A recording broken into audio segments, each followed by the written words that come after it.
What's the most historic part of the island, do you think? Is it like the town centre's probably... The most historic part is Murray Square, and just going up from the square, up the Triggle, and just up Little Street, because that was the town.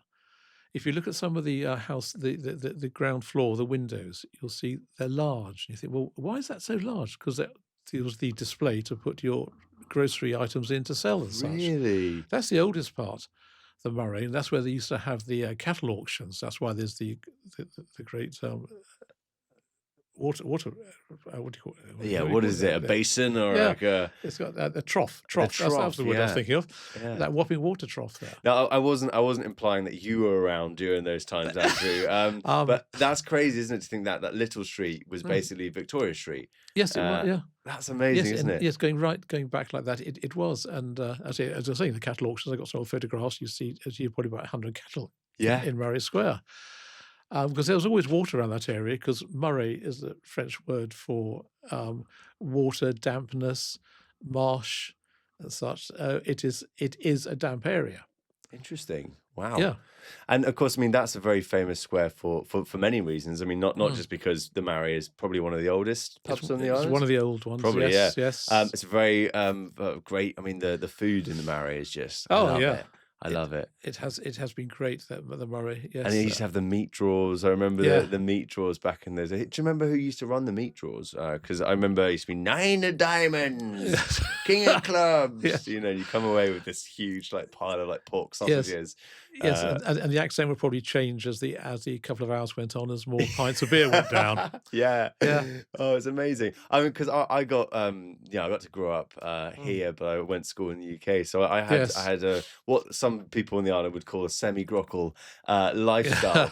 Obviously, be it that my parents were holiday makers before they came over here full time. Yes. And I think, the hardest thing for me was going back to the UK and trying to explain to my friends and my family, well, teachers really in the school, that, I've just been in this island of 2,000 people, 3 by 1.5 miles, that the Nazis occupied.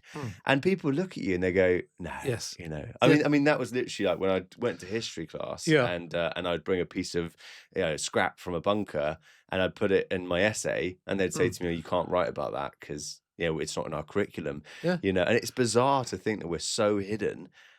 Even in today, it's very difficult to explain to people when they first come here what had happened here, because they're like, "Well, why didn't we know about all this?" Yes, I mean, you must get so excited when you tell people about Alderney. Well, yes, I do, really do, because people are so surprised, and because really after the war, I can quite understand it. No one here wanted to know about it. About what happened in the war. My grandmother-in-law was on the first boat back, and she thought it was actually horrendous because there were hardly any roofs left, because the Germans had taken the roofs off the properties for the timber there to burn to keep warm. I've got some old photographs of now the Bray Beach Hotel, when it was a Sea View Hotel without any roof on it. It must have been quite horrifying. It must have been lovely to come back home and you see on the horizon, there's Alderney. I'm coming home. But when they landed and got here, what a shock. Yeah, absolutely. Horrendous. As an estate agent, when someone wants to look at a property and it's got that Nazi history to it, I mean, obviously you've got the old Lloyd's Bank, very famous photograph of the Nazis stood outside it. I mean, it's kind of like, imagine in the UK, like if someone was murdered in a property, you should probably tell them. But is there any properties that you've had to be like, oh, this used to belong to the commandant of the SS? Quite a few of the houses we do say, yes, the Germans probably did live in here as quarters or as barracks, or maybe did. Yes, I would say that. But it's the other question I get like this as well when we're going into the older houses, say up Little Street, which again we're around the 250 years old. When I'm asked, "Do you think anyone's ever died here?"